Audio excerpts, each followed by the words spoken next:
Thanks, Cass. So QCC has organised this webinar because 2024 is a crucial year for taking action to reduce emissions, protect our communities and our unique environments.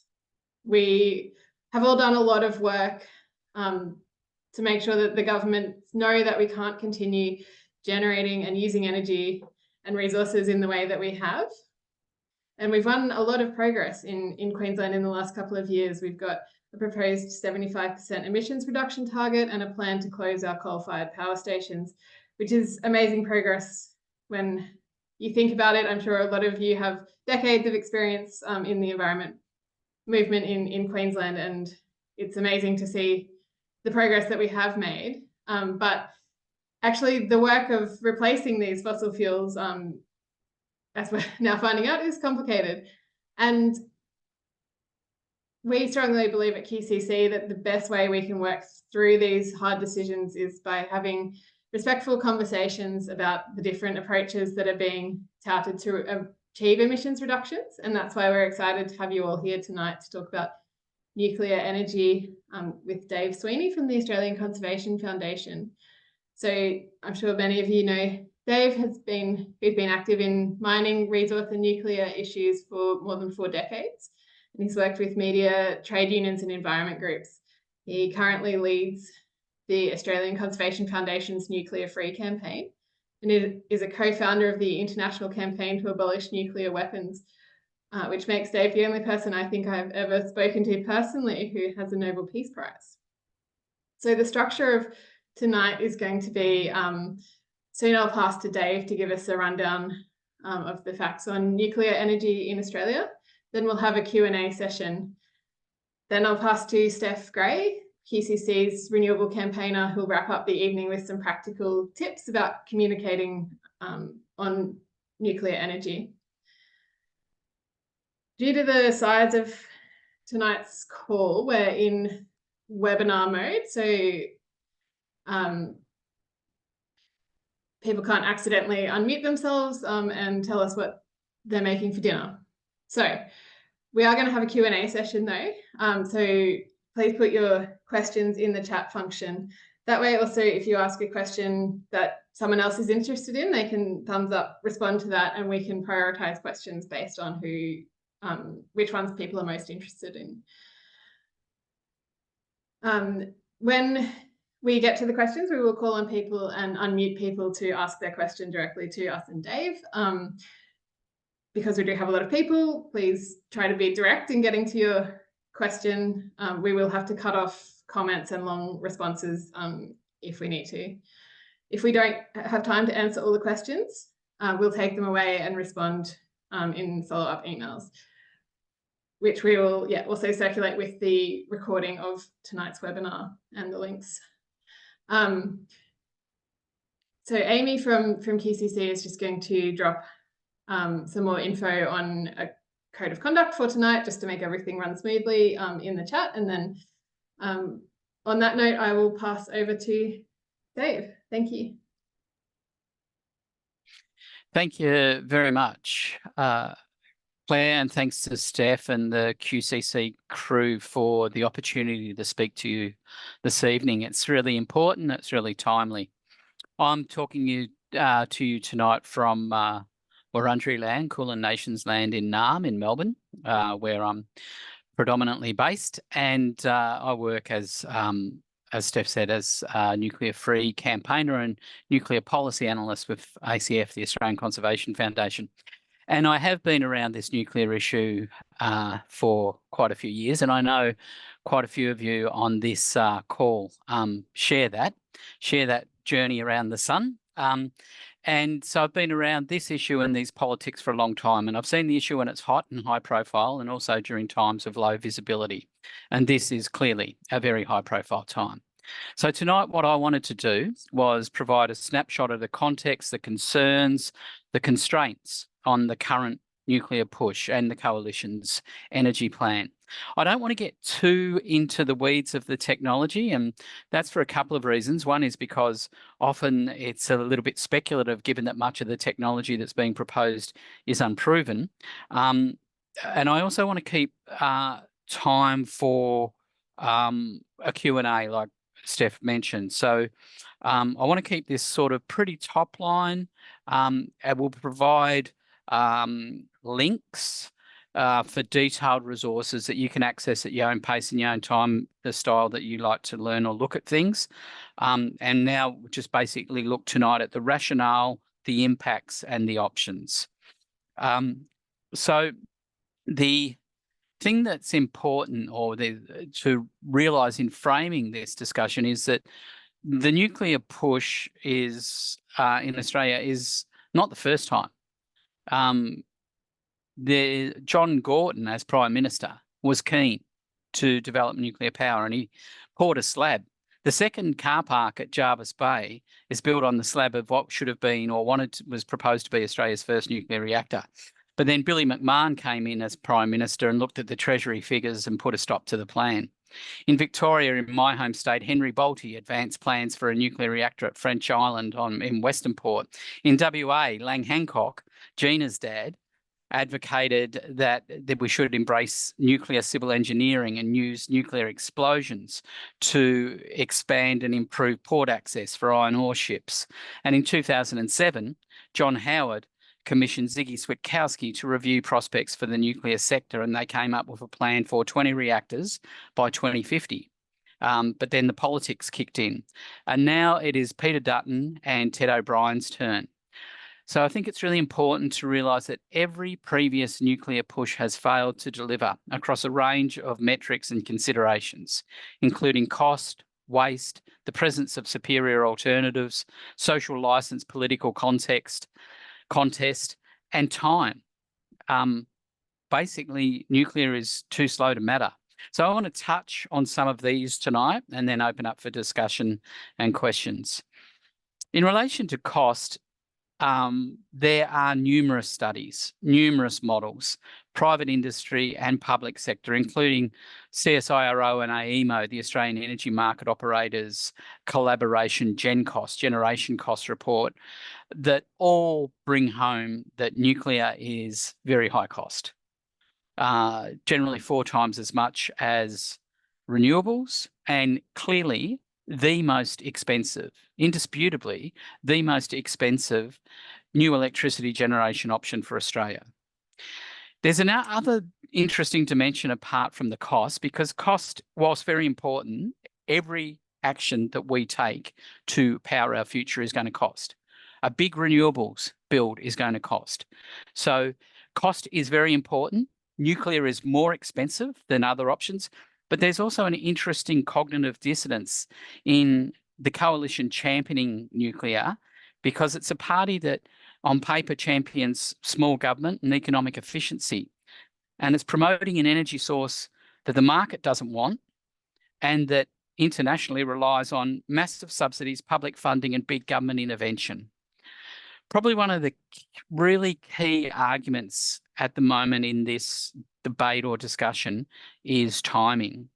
We have a real energy challenge in this country. We need, through an emergence or a convergence of community concern and advocacy, real-world economics and ageing infrastructure, we need to retire around 80% of Australia's coal from the National Electricity Market, the NEM, in the next decade. Now, coal is still our biggest energy source. It's about 60% thereabouts. Renewables are now about 40%. Coal is still our biggest source, and so it's a serious and pressing issue that demands direct and active attention. And the long and short of it is that nuclear is too slow. There's 2 sorts of nuclear that have been spoken about by the coalition. For the last 18 months, all we heard about was SMRs, small modular reactors. Now, small modular reactors are reactors of 300 megawatts or less, and they're not in commercial deployment anywhere in the world. That's really important to recognise. Small reactors exist. That's how we have nuclear submarines, nuclear-powered submarines. But small modular reactors, economies of scale, get the kit like a flat pack and put it together. They are not in commercial deployment anywhere in the world. So the coalition has pivoted in the last 6 weeks, really, from talking about SMRs to increasingly talking about existing newer large-scale reactors, and are often coupled with the idea of putting them on retiring coal sites. Well, these reactors do exist, so that's an improvement, at least in performance on small modular reactors, but they are the slowest and the most expensive of Australia's energy options. Recently, Professor Alison McFarlane, who was the former chair of the US Nuclear Regulatory Commission, said when it comes to averting the imminent effects of climate change, even the cutting edge of nuclear technology will prove to be too little too late. And the former Australian Energy and Infrastructure Commissioner, Andrew Dyer, speaking recently on a domestic nuclear timeframe, said it would take at least 20 years.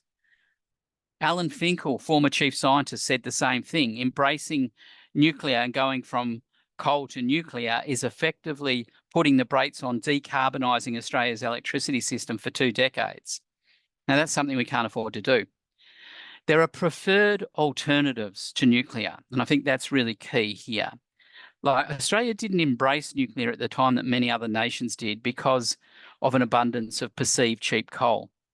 Now, climate change and the impacts of climate change are showing us that there are no such thing as cheap coal.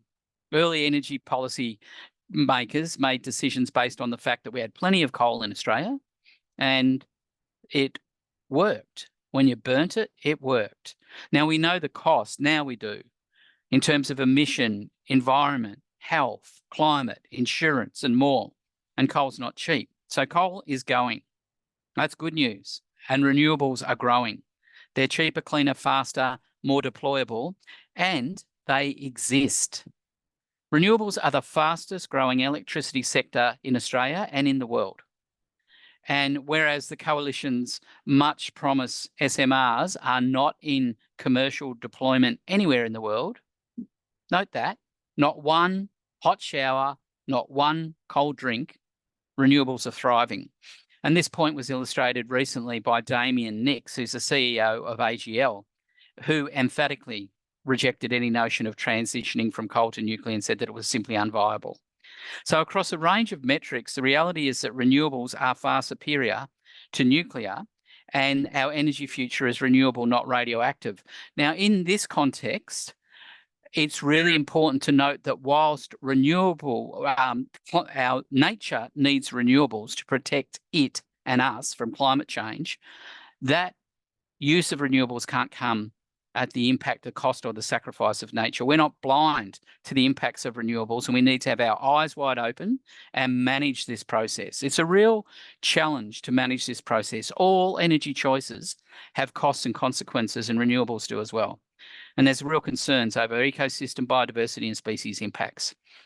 And ACF's position is that nature needs renewables to protect it from climate change, and also that climate action needs biodiversity principles integrated at its core, not just to protect, but also to restore and support nature to thrive. And all this needs to be done fairly for people. So the task is to responsibly manage the transition to a post-fossil fuel energy system. The Australian government also needs to work to ensure renewables are good for nature by integrating biodiversity considerations into planning, design, construction, operating and decommissioning processes. And the Australian government also needs to ensure that renewables are good for people by ensuring free, prior and informed consent for traditional owners, and that the economic, employment, community and cultural protections and benefits, the protections are enhanced and the benefits are shared. We need to do it well. We need to do it transparently, sensibly, but we do need to do it because there's no time to waste. And speaking of waste, it's often called the Achilles heel of the nuclear industry. Every nuclear activity and all nuclear reactors create radioactive waste, and it is a growing and unresolved global management problem. And Australia's history with radioactive waste is worth reflecting on when we have an alternative government suggesting that our future energy system should be largely based or significantly based on nuclear. For 3 decades, at least in this country, there has been a divisive, contested, and ultimately non-productive policy discussion about where to site Australia's radioactive waste. Successive federal governments have tried to impose low and intermediate level waste dumps and stores, generally on First Nations lands, over decades. And there have been multiple fights at multiple sites, particularly up and down through South Australia and the Northern Territory in that central corridor of our country. And all of those fights, all of those proposals have been stopped by community, political and legal opposition. Most recently, and to the federal government's credit, a deficient plan for a facility near Kimber on South Australia's Eyre Peninsula was scrapped. Now, that was going to store temporary storage of intermediate level waste, ILW. That's currently the most significant and complicated waste stream, radioactive waste stream we have in Australia. Now, ILW needs to be kept isolated from people and the wider environment for 10,000 years, up to 10,000. That's a significant challenge. High-level waste, HLW, from a commercial reactor needs to be isolated for periods of up to 100,000 years. So it's orders of magnitude more costly, complex, contested, contaminating. As an industry rule of thumb, in a nuclear reactor, you get 3 predictable years worth of electricity from a nuclear fuel rod. And after this time, it fluctuates. The flux is less predictable. It becomes variable. It's less useful or welcomed by the power utility. It's then classified as high-level waste. So that equation is you get 1,000 days of electrical power. And from that, you are left with 100,000 years worth of carcinogenic, cancer-causing and mutagenic, gene-changing waste. This is a massive intergenerational burden. It's a very poor risk to return ratio. And put simply, nuclear is not clean and long-term waste management is not cheap. Finland is probably doing it the best in the world, but they're not doing it comprehensively enough, and they're an outlier. No one else is close to doing it like they are, and it is a massive and unresolved problem. And waste is one of the reasons why there's a high level of community skepticism and concern and opposition to nuclear projects. This is a very deep strand for many First Nations people who have suffered direct and disproportionate adverse impacts from nuclear activities, be it weapons testing, uranium mining and exploration, waste dump proposals. Other people have concerns over transport, safety, security, the lack of insurance cover, the fact that nuclear technology is linked with the same technology and skills base as weapons of mass destruction, and the fact that a known hazard that you can't see, taste or smell. So whatever the reason, many people are not convinced. And some of the exaggerated claims that are being made by nuclear proponents at the moment, I think they're deeply unlikely to fundamentally change that. And recently we saw the chief scientist come out and say that the nuclear debate needs to be based on evidence and called for evidence, and very pointedly made a comment to the Prime Minister that, and the evidence shows that nuclear power is very expensive. Now, against that reality, we see and hear a lot of talk that attitudes are changing, that Australians are softening their view in relation to nuclear power. And lots of you on this call have been around community politics or academia or lots of things for quite a while, and you know that what you ask and how you frame a question often shapes people's response. So lots of the recent polls have been based around things like, would you consider nuclear as part of a range of options? Are you open to discuss nuclear? Do you support a conversation about all forms of low carbon technology? Now, that's not an unreasonable thing for a person to tick a box and say, yes, I'm open to that. It's a very unreasonable thing then to say, like the Australian, the Sky News, the rolling wave of promotion that Australians are now fully embracing nuclear power. In our experience at ACF, closely watching this, and in recent polling that we released last month, both of these things show that attitudes really harden against nuclear when you move from a process to a postcode. When you move from a keynote address to a residential address, attitudes change and people say, not here. The most recent polling that we were involved in showed this clearly. It showed 70% of Australians support continuing the energy transition to renewables. 76% prefer to live near a wind or solar farm than a coal or a coal mine or a nuclear reactor. And 75% see renewables, batteries and rooftop solar as the quickest way to cut individual power bills. Now, there's a saying that all politics is local. And local politics is generally not sympathetic to the nuclear agenda. We've seen that with state Conservatives and state governments, Conservative and Labor, saying that they're not interested. We've seen it recently with 10 coalition federal members saying, although they agree with the conversation, there are particular reasons why their electorate is not appropriate. We saw that back in the old days in 2007 with the 20 reactors by 2050. There was a paper put out that highlighted where these 20 spots might be, and there was a rush of coalition members or wannabes saying, no, not here. So the good part of the current nuclear conversation is that it highlights that climate change is real. We're moving away from that sense of denial, although there's a denial streak in this nuclear agenda, but it highlights that climate change is real and our approach to energy needs to change. The bad part of this conversation is that nuclear is a costly distraction from effective climate action. And nuclear promotion really risks delaying and even derailing the sensible, considered but speedy transition to a renewable powered future that we need. So in the view of ACF, the coalition's nuclear claims and plans are not just fanciful, they're profoundly irresponsible. This is a critical time in Australia's energy future, and we have extensive concerns about the nuclear option. It's high cost, it generates a long-lived intergenerational waste, it has unique security, weapons, safety and non-proliferation implications, it is very water intensive and more. But one of the key things that is driving us now is time. We need an urgent response to a pressing problem, and nuclear is not. Existing nuclear tech, should all the stars align, and that's a pretty big ask, it would take 20 years. That's your minimum piece, 2 decades. And non-existing tech is non-existing. And that provides no basis, no certainty, no credibility for a national energy system.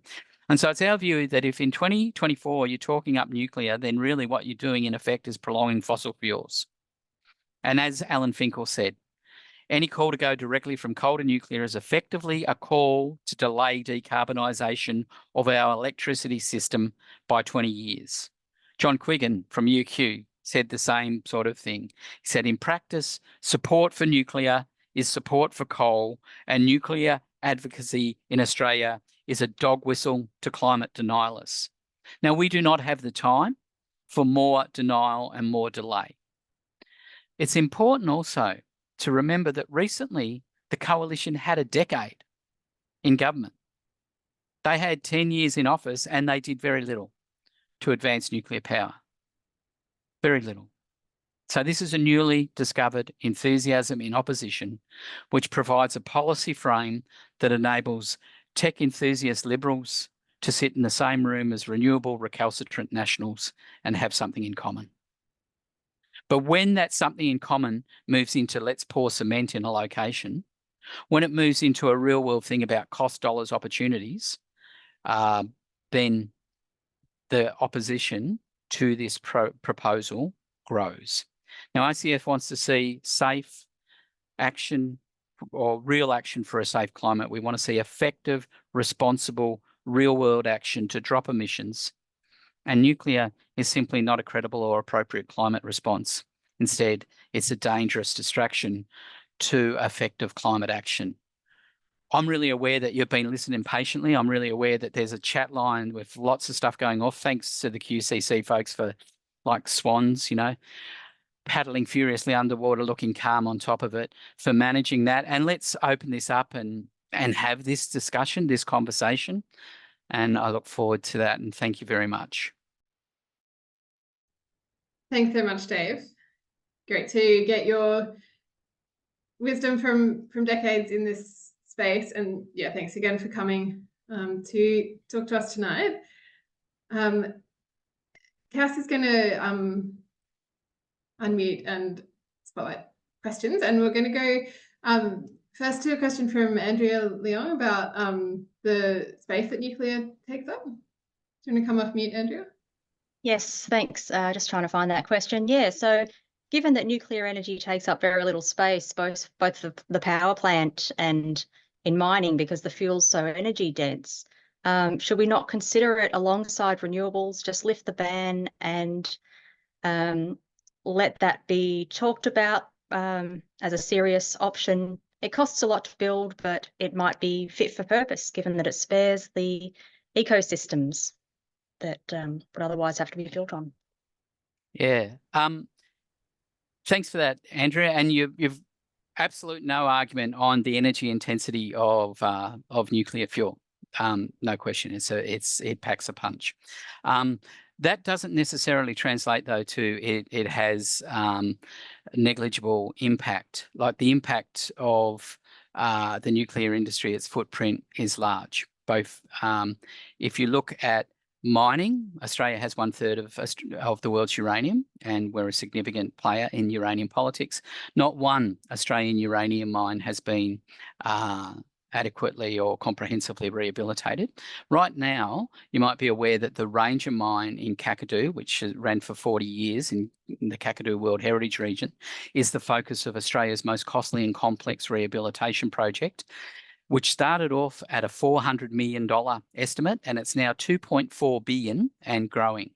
Now, that's a real challenge to clean up that site, and I'm sure I think I've worked closely with the Mirarr traditional owners. They would talk greatly about the impact on country and culture on that site. And in fact, just to quote their senior traditional owner, Eva Margarula, when she was asked, 40 years of lived experience of uranium mining, what do you make of it? She said, Andrea, her line was, none of the promises last, but the problems always do. I think if you look at at sort of matters now, granted, they're not everyday operations, but when things go wrong in nuclear, they go severely wrong. The contamination areas around Fukushima, around Chernobyl, these are large scales land areas. The long-term problem of radioactive waste and the management of that. Where do you put it? How do you manage it? How do you secure it? The degradation of water, surface and sub from mining operations and radioactive operations. The fact that one of the world's most sophisticated, richest and technically developed nations, Japan, the best they can do 13 years after the Fukushima accident is release water with elevated levels of contaminant into the Pacific direct disposal. So I said before, nothing's without choice or cost or consequence in energy. And I think that this idea that nuclear's footprint is so tiny that it's negligible, I think that is really challengeable. And one time I heard it described very well about surface area impact. And it was like, if you put a hole in the eye of the Mona Lisa, that's very limited amount of surface area damage that you've done to that canvas, but the damage to its integrity is profound. And we say that if our choices were coal and nuclear, this would be a tough debate and we'd be working through these issues. But when we've got ones that we see as much more practical, much more deliverable now, able to meet climate action now, and that still have real challenges and need to be managed, that's where we should be focusing our attention. Thanks, Dave. We'll just keep going. Sorry, Andrea, so we can get through a few more questions and see if we have time to come back. Go through now to a question specifically about the nuclear ban from Tyrone.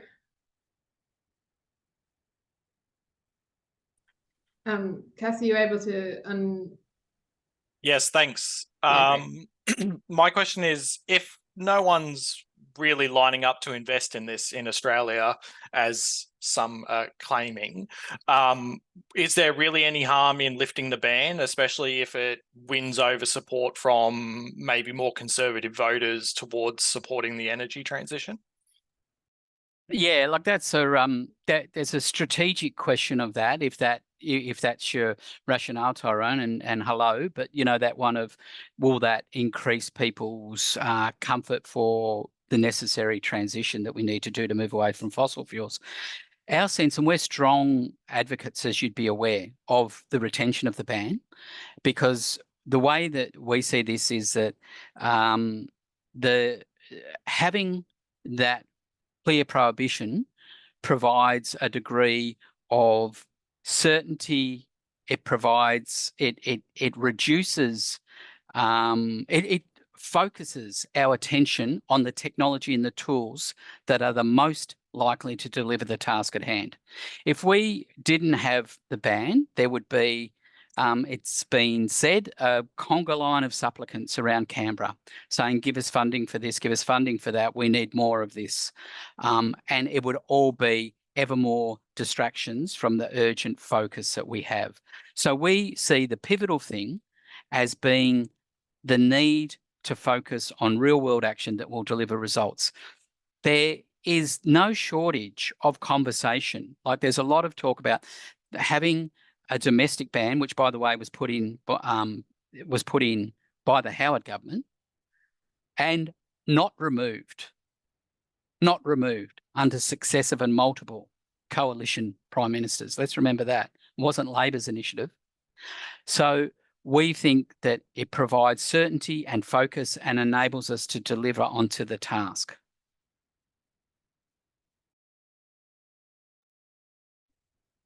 Great. Thanks, Dave. We're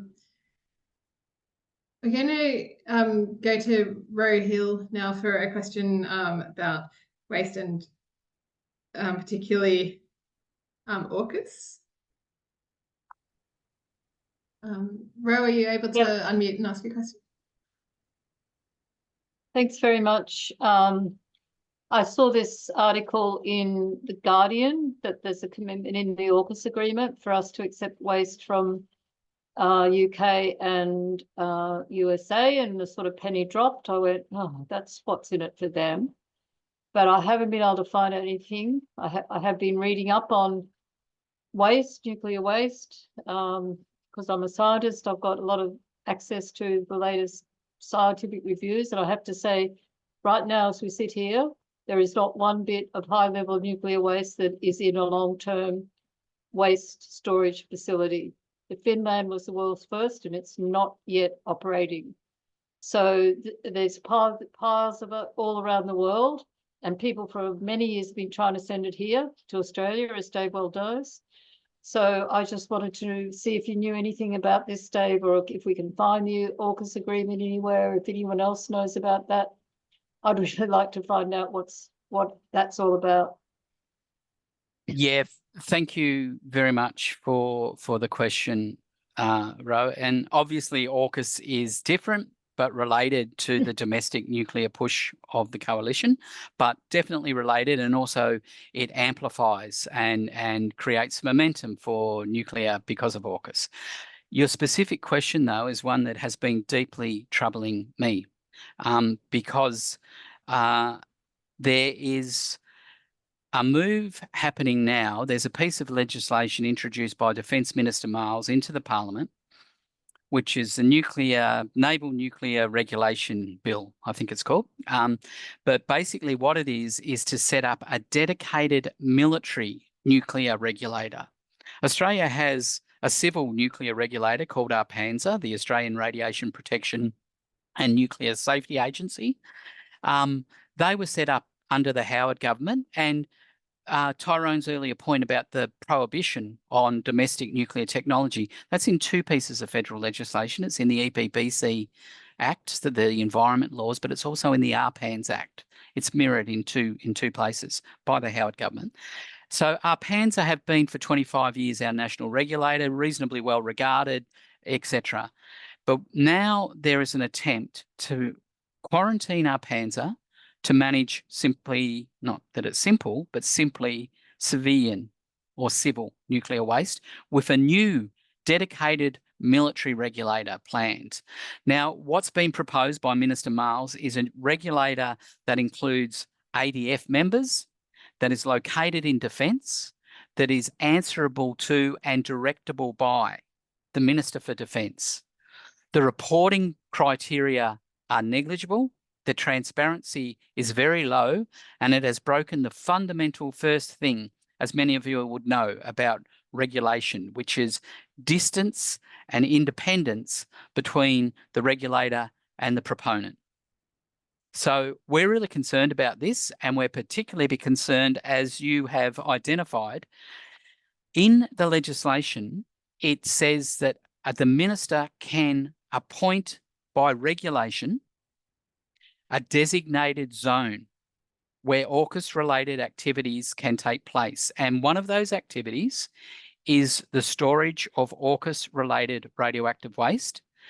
And the way it describes it, it enables that it is legal, if this legislation is passed unamended, for an Australian Defence Minister to select a site and for that site to host US and UK military nuclear waste.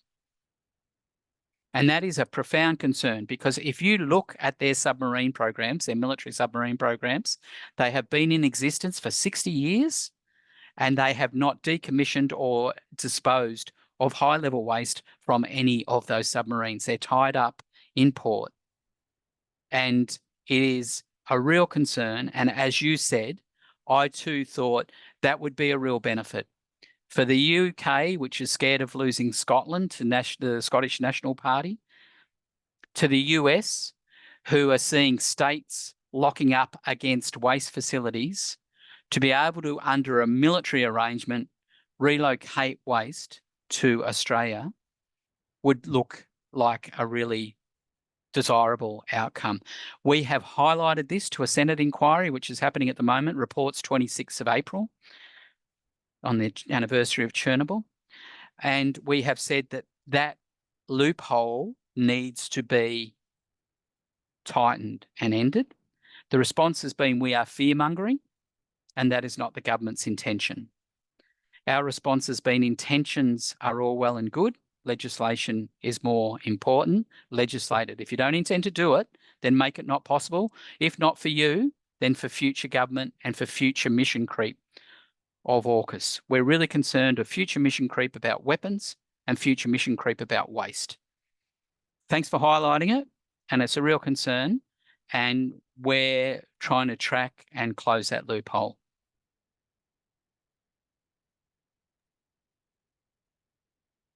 Thanks, Dave. Thanks for keeping across all the obscure regulatory bills going through. I think we're going to go back to a question that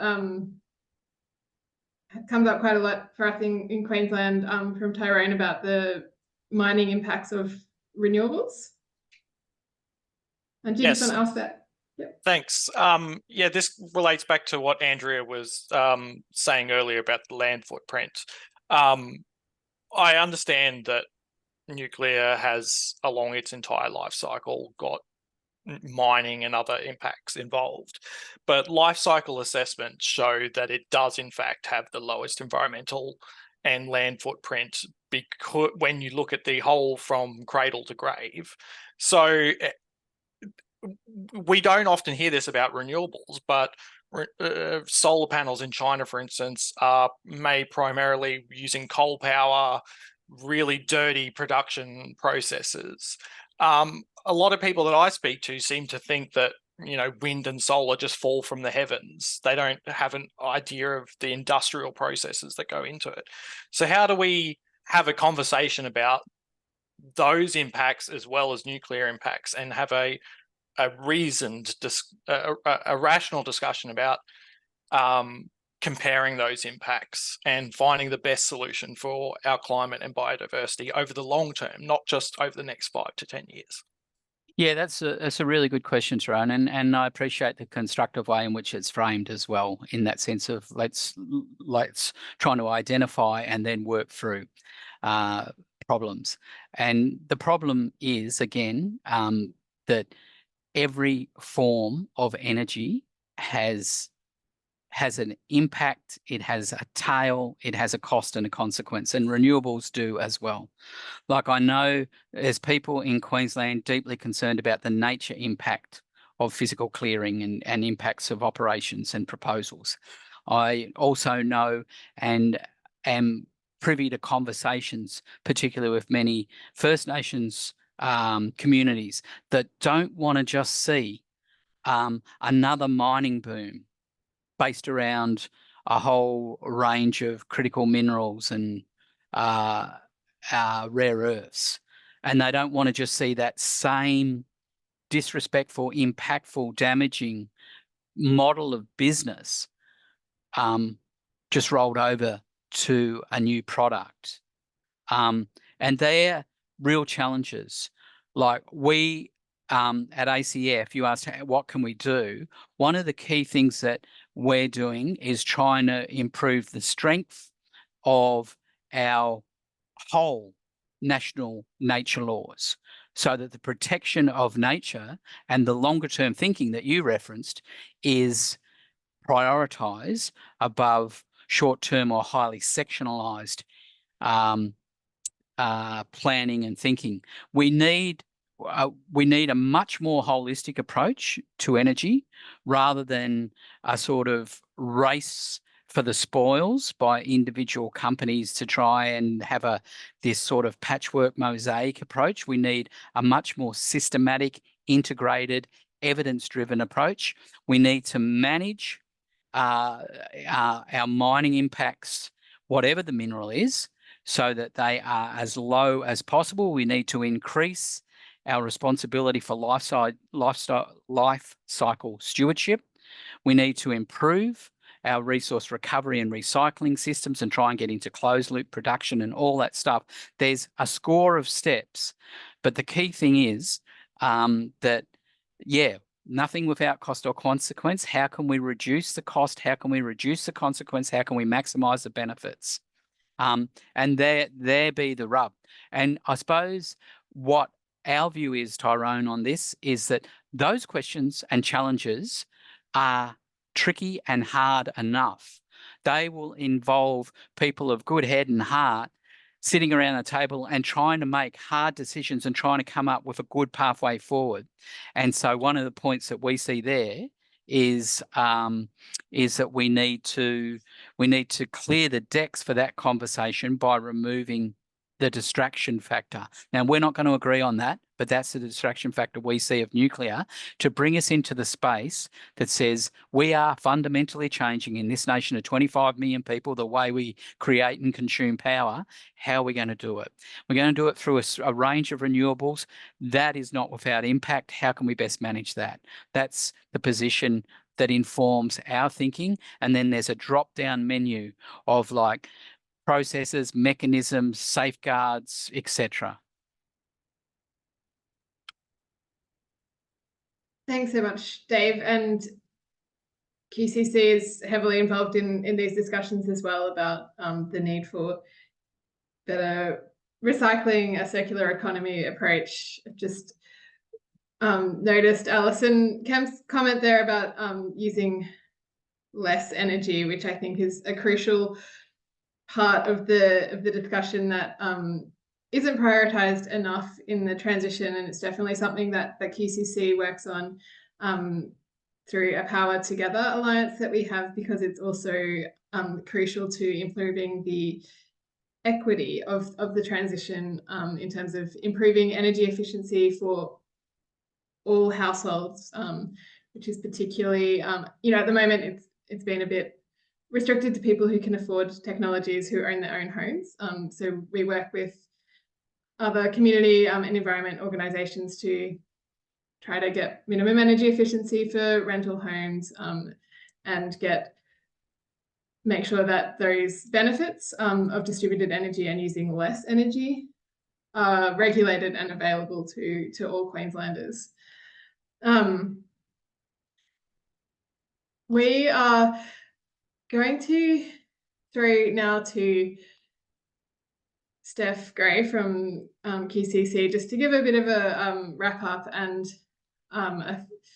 some suggestions on how we can talk about these issues in a way that centres the urgency of the transition and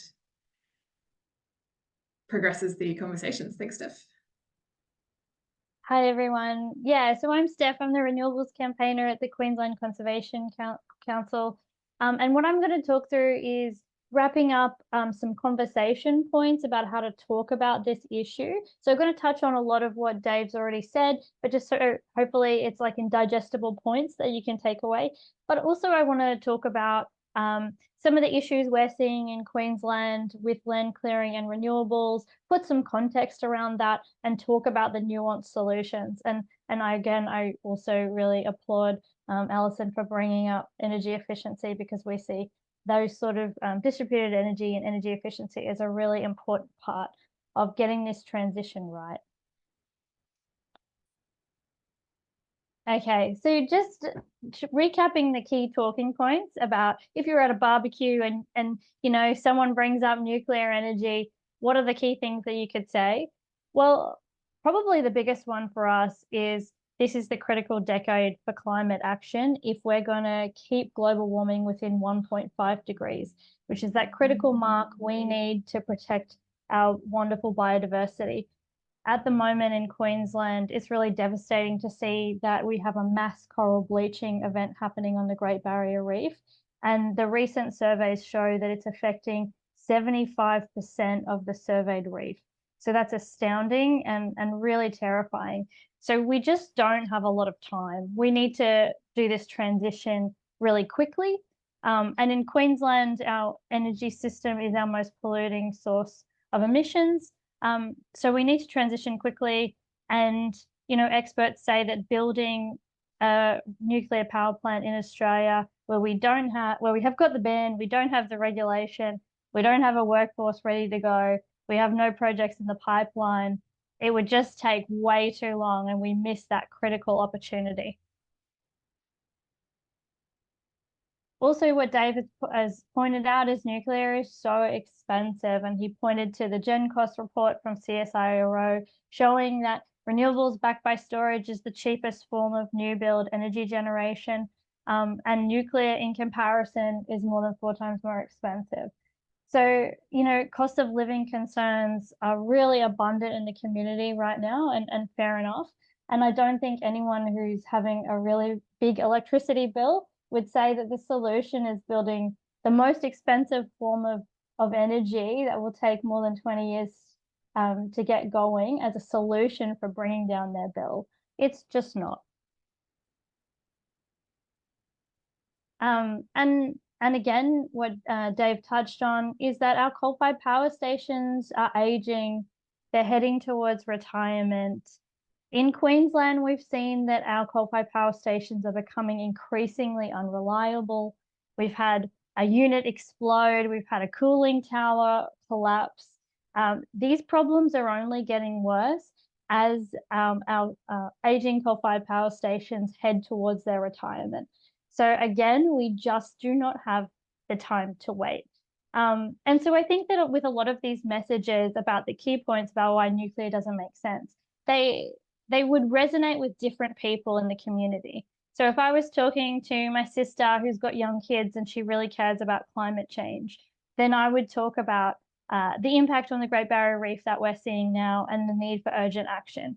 But maybe if I was talking to someone who's not that concerned about climate change, I would say, well, we need to be transitioning our energy system now so the lights stay on and we have an affordable power bill. At QCC, it's really important to us that we improve the renewable energy rollout, because we are seeing poorly sited projects sometimes, and we're seeing some community pushback from large scale projects if there isn't good community engagement as well. And our point is always really clear, and that is, this is not a problem with renewable energy inherently. This is a problem that comes about because in Australia and in Queensland, we have really poor planning and nature protection laws that for all types of development. So for coal mines or for urban development or wind farms, they're not providing the protection for biodiversity that we need.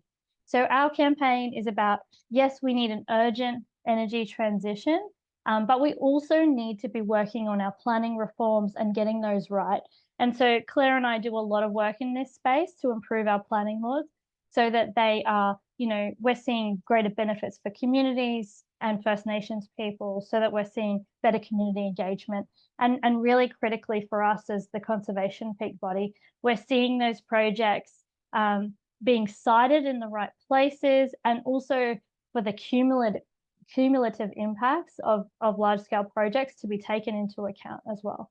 So this is an ongoing piece of work, but it's really important. Sometimes people like to pit that it's an and/or. We can protect biodiversity, or we can take action on climate change, but we have to do all of those at once to save our biodiversity. Yeah, and also, again, Dave touched on this really important point about the federal coalition's motives for having this nuclear debate now. And it really is about, it's really pointing to that fact that if it was something that was actionable, or that made sense, they would have done it, removing the ban when they were in government.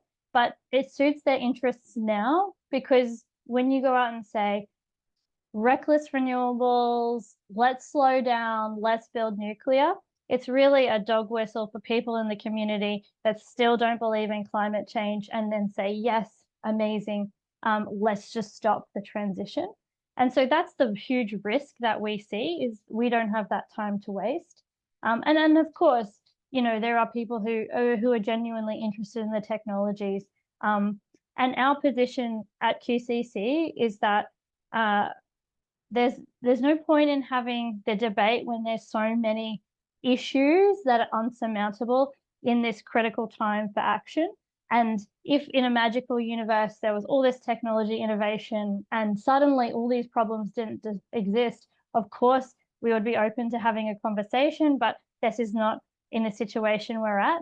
So really, when we're talking about nuclear at the moment in Australia, it is just a delay for climate action. And also, it's important to mention that in Queensland, the state government and the state opposition don't support nuclear either. So there's a state ban. So it has to overcome both the federal and the state ban. So this graph is really about putting some context around the nature impacts of renewables in Queensland. So without a doubt, there is nature impacts with renewable energy, and there are a whole bunch of different steps that we can take to improve the outcomes. We can site renewable energy in the right places. We can invest in energy efficiency and distributed small scale energy as well. And we can, put the onus on developers to make sure that they're rejuvenating the areas and improving the areas that they're building these projects. So there's a lot of things that we can do to get it right. But there's also a lot of disinformation that's going around at the moment about the impacts of renewable energy projects. So just to put some context around it, in the last reporting period for Queensland on how much land clearing there was, what we saw is that nearly 90% of land clearing in Queensland was for grazing. So mostly for cattle, but also for other grazing. And Queensland is a deforestation hotspot, so this is a real issue. And in comparison, for all infrastructure projects, which solar and wind fall under, that is responsible for 0.5% of clearing in that latest data set. So we estimate that when this data was collected, there was about 5 large-scale renewable energy projects under construction. So you can see that it's definitely an issue, but the scale of the issue for farming is much greater. And just on that as well, because we're able to, anticipate how much wind energy we're going to need in Queensland, and then how much impact those wind farms are likely to have on biodiversity, we're able to crunch the numbers and estimate that Queensland's entire energy transition would equate to about 5.5% of the land clearing that we currently see across the state every single year. So at a whole, it's not as much as some other industries, although it's really important to us that we're working so that we're minimizing those impacts. And just to sum it up, we're doing a lot of work in this space for both climate action and improving our planning laws. And there's a lot going on at the moment. So Claire alluded to this right at the beginning of the webinar, that at the moment, this week, in fact, we're probably going to see 2 really important Queensland legislations go to Parliament. One is Queensland's renewable energy targets, and the other is Queensland's emission reduction target, which is actually one of the best in the country, which is amazing. And so this is a really critical moment. This is an election year, and this is the first test for the state opposition to see where they're going to land on these really critical climate action policies.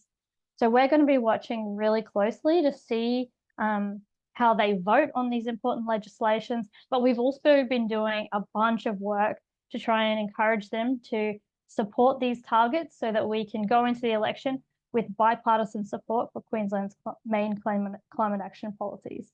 So I don't have the chat up, but hopefully in the chat there's a link. So if you wanted to send an email to Opposition Leader David Crisafulli asking for him to support those important legislation, we've got an action where you can do that.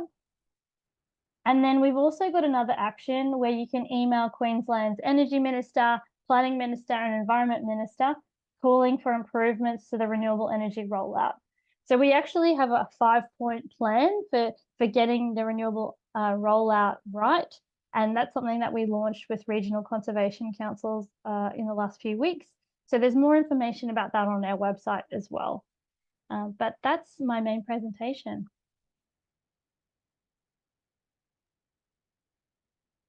Thanks so much, Steph. We have time for a few more questions, I think, and we'll just drop those links that Steph mentioned, in the chat there. Would really encourage, particularly everyone who's been engaging in the chat on the impact of renewable energy projects in Queensland, to click on that second link, because we are seeing projects being proposed in areas of high biodiversity. We're also not seeing the cumulative impacts of those projects being managed well, and these are failings, within the planning frameworks that govern all developments in Queensland. But we do, as Steph mentioned, have suggestions within the renewable energy zone development process, and updates to those planning frameworks for renewable energy to improve those and manage the renewable energy rollout so that it is a benefit to nature and communities.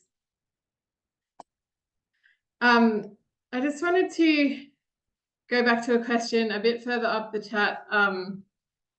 Sorry, again, from Tyrone, who has asked a lot of really good questions about the cost of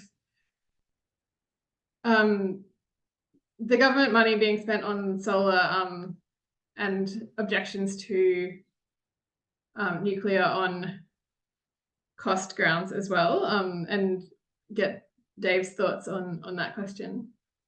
Thanks, Claire. It's been a really good discussion. So I appreciate that you've held this webinar. The question is, one of the key arguments from Chris Bowen has been that we can't do nuclear because it requires government investment. Yet at the same time, we're seeing the government pouring billions of dollars into the private sector to build wind and solar. So how, if we're looking at a swing voter who's seeing this investment and they say, well, you know, the government's being hypocritical here because they're pouring billions and billions of dollars into wind and solar, aren't they just picking and choosing their preferred technology? So how do you deal with that criticism? Yeah, basically because the way that we see that is the government's approach is pretty clearly that it is of the view that nuclear is not fit for purpose for a range of reasons, including time. And that's a view that we agree with. And so it is going to focus the resources needed to do the transition to our own where that needs to work.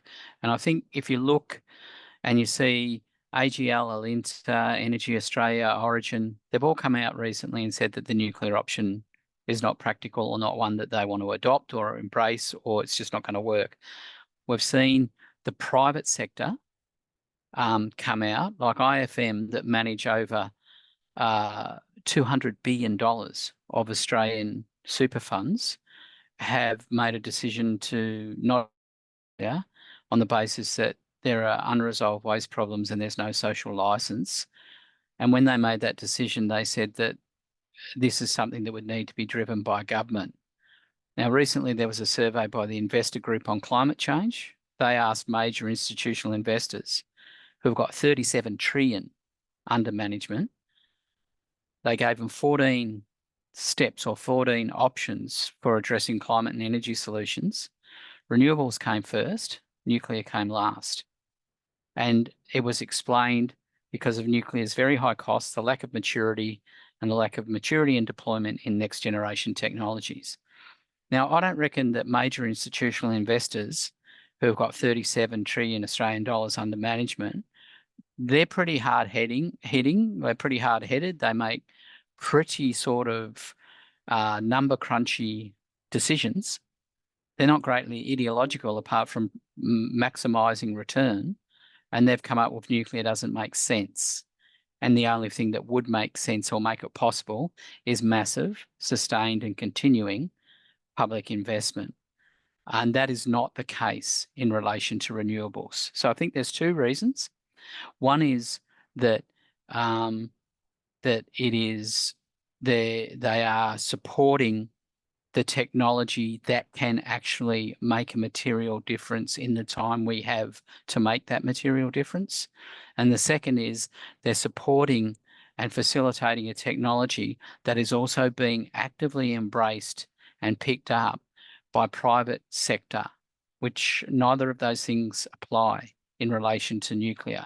So I think that funding allocation, that explains why it works for one and not the other.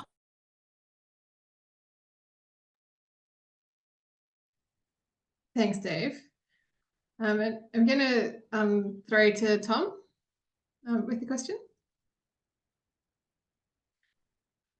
Sorry, Tom, you're still on mute. There we go. Can you hear me? Yes. Okay. I'm involved in an organisation called ENVA, which is Environmental Advocacy Central Queensland.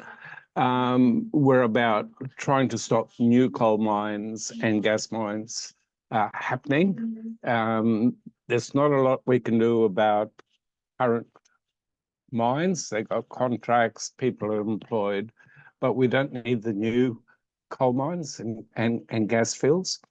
But what I'm trying to do locally, and I run a couple of Facebook sites, and my what I post is about nuclear. It is that no financial institution, banks, want to finance it, and industry doesn't want to finance it. They see renewables as the cheapest alternative. And I think if we keep on pushing that line, we might actually get through to people. It's hard in central Queensland because so many people are employed in the coal mines, and the ALP and the Greens just don't get a look in at all on environmental issues. So it's a really hard slog up here in central Queensland. And yeah, that's what I wanted to say. Thanks, Tom. We appreciate your work up in central Queensland for sure. Yeah, it's going to be a really important region for the transition away from coal-fired power and also building renewables. I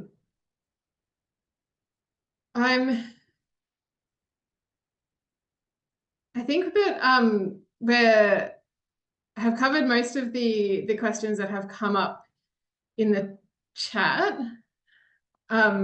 So thanks everybody for engaging so politely and constructively in that chat and in your questions that we've been able to have tonight. And we really appreciate everybody coming along, and particularly Dave coming along to share his knowledge and wisdom on this space as it becomes more pressing in Queensland. This is just the still early in the important year that is Queensland, and then going on to the federal election. So QCC and ACF are ramping up our efforts to make sure we protect nature through the reforms, the planning reforms that both Steph and Dave have mentioned, and also making sure we keep the urgency of the transition away from fossil fuels top of mind as people go to polls in Queensland. So thank you again, everybody, for coming. We will send around a link to this recording, and also sharing the links that we've put in the chat and some further resources from QCC on our position on building renewables as well, and those petitions that Steph mentioned, and those talking points. So please keep an eye out for that. Get in touch if you have further questions, because we really look forward to working with you all to make sure that we can achieve climate and nature protection in Queensland and Australia. So yeah, thanks again everybody for joining. Really appreciate you giving up your Monday night to come and talk about hard questions about how we achieve emissions reductions. And yeah, we look forward to working with you again in the future. So thanks so much, everybody. And thank you, Claire, and thanks for my part. Thanks for all the crew from QCC for facilitating this. And like you say, it's part of an ongoing conversation and part of an ongoing piece of body of work. And let's hope that, and let's hope also that there is some real joy out of Queensland Parliament and some real bipartisan leadership on really important stuff. And it has been a really constructive conversation, and I look forward to advancing an energy future that literally doesn't cost the earth. So thanks for your the opportunity extended, and thanks everybody for the respect extended to my presentation and to the ACF perspective tonight. Thanks very much. Thanks, Dave. Thanks, everybody. Enjoy.